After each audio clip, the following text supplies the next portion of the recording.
there, it's Kelly from Silly Moon Quilting Co. Thanks for checking in again today. We're going to go over a few different techniques that you can use to make ruler work fun for you and not as difficult as you might think. We're also going to go over how to choose a ruler and just a couple extra tips and tricks that'll make you be able to quilt with rulers for hours.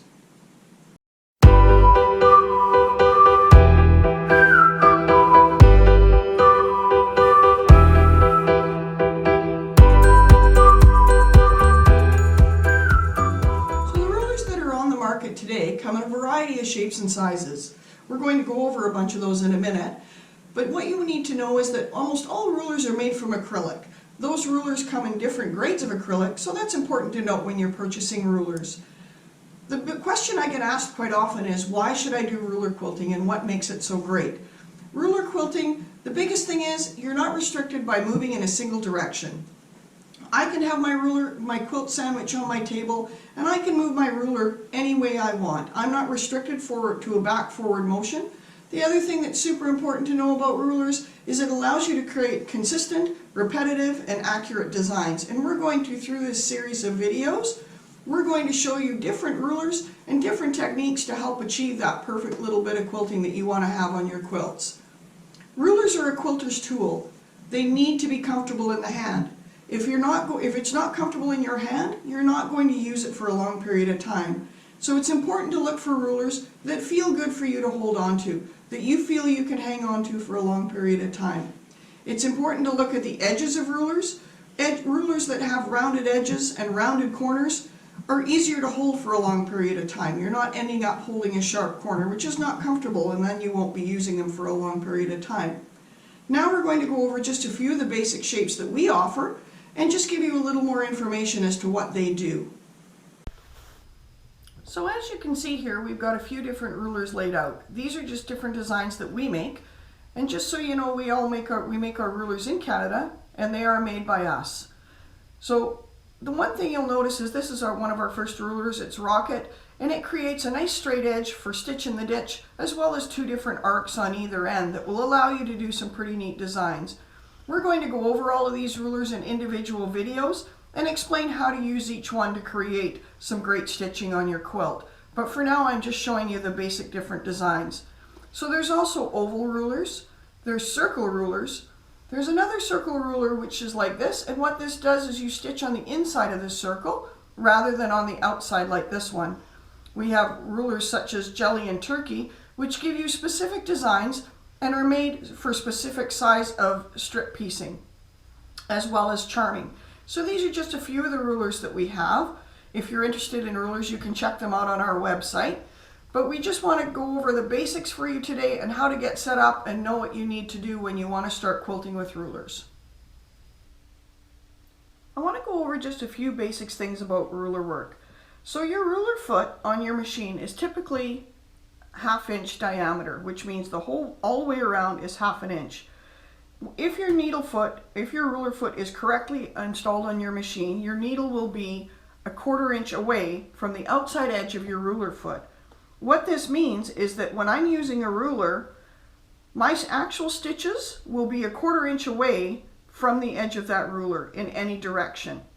And that's really important to make sure that you note that when you put your ruler foot on, it's in the right position. The other thing that's important to note, and this is for our rulers, is all of our lines are marked 1/4 inch apart from each other. So every time you use the lines on here, you will be 1/4 inch away from the line, but you'll also be another 1/4 inch away, and that will be where your stitch line is.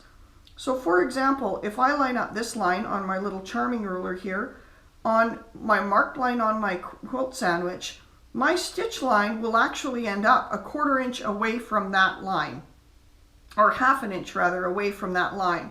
It will end up 1/4 inch away from the edge of the ruler. The other thing that you'll notice on a lot of our rulers is we create these little indentations, and these are super important for you, especially if you're learning to quilt. It gives you a guide to start and it gives you a guide to stop. Now with Charming, it's actually for a 5 inch charm square that's been pieced. So if you line up your ruler foot, I've got my needle down and we're going to pretend this is the seam of my quilt. I'm going to hook this little area here, or the foot, around my needle. The ruler foot will then nest nicely in that little space that's on the ruler, and this edge will line up on one side, and I want to make sure this edge is lined up on the other side, and that will allow me to travel with my ruler foot directly next to my ruler, will allow me to travel down that seam quite nicely.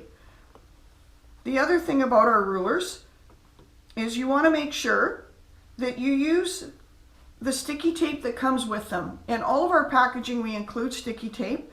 It's a piece about double this size, and you just simply peel off the back and you put that on the ruler.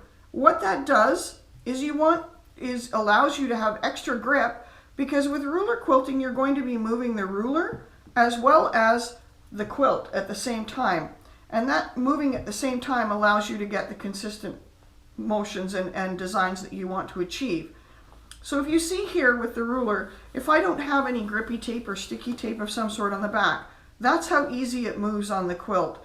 And if you're trying to move that through and quilt on it, it can create a bit of a problem. So with this, you can see that creates a bit of a difference there. Now I can easily move the whole quilt and the ruler will stay put. So I just want to go over a couple basic things here as well. We're going to practice stitching a straight line using this little ruler. And as we discussed in the previous video, I'm going to put on my quilting gloves.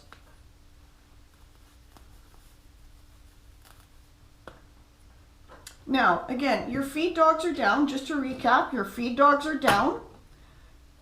You are in control of the speed and the feed of your machine now.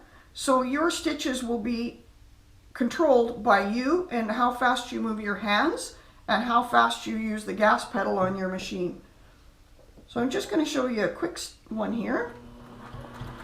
So the advantage to ruler quilting, like I said, is I can very easily go straight. Now, if I decided that I wanted to go up a different direction with ruler quilting, all I have to do is move the ruler and I can change my direction.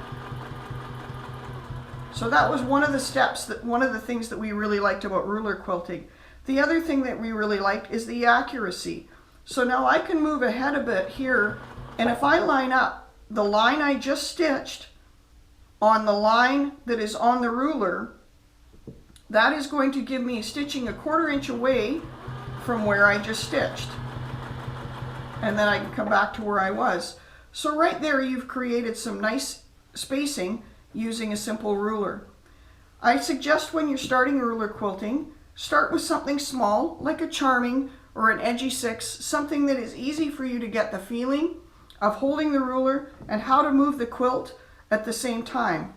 The other thing you want to make sure is that when you're doing ruler quilting, you want to control the quilt sandwich with your hands close to the ruler foot. I'll show you an example. If I'm holding the ruler like this, it's easy for me to maintain my stitching and to maintain control of the quilt as well as the ruler. If I'm holding the ruler down here, my ruler will tip up. I could end up with problems with it slipping. I will not be able to control the location of the ruler.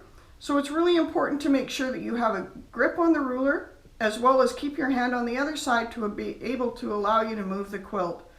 It's super important too to make sure you don't have a death grip on the ruler. You just want to hold it gentle pressure next to the ruler foot, and that will allow you to move your ruler or move your quilt sandwich and your ruler all in one movement, and that will allow you to get nice and even stitching. Couple tips and tricks like we talked about in the video the other day. It's really important to have your height adjustment right on here. If you're finding that you're getting tearing, or if your stitches are, the thread is breaking, or if your stitches are skipping, it might very well have to do with the ruler foot. We're going to offer a separate video just on little troubleshooting techniques, and that will be coming in the future. Couple little tips for you today. It's really important when you're learning to use rulers that you use a contrasting thread on your fabric when you're stitching. It allows you to see where your stitches are and allows you to track your progress. Our rulers, as I explained today, come with sticky tape in the packaging. That sticky tape is easily removable from the back and can go to the front if you don't want it on the back at that time. Couple things, housekeeping things about it. Make sure that it doesn't come in contact with your sew slip mat. Make sure it doesn't come in contact with a really delicate fabric. And if you're going to store them in your drawer, put a little piece of masking tape on the back or store them in the packaging that they come with. That'll make your rulers last longer, and it'll keep your sticky tape nice and fresh for next time you want to get that consistent, repetitive, and accurate design in your quilting. Thanks so much for checking us out today. Please like and subscribe down below. Give us the big thumbs up. That would be awesome. It all helps us. If you'd like to follow us on Instagram and Facebook, that also helps us. Thanks so much, everyone, and happy quilting.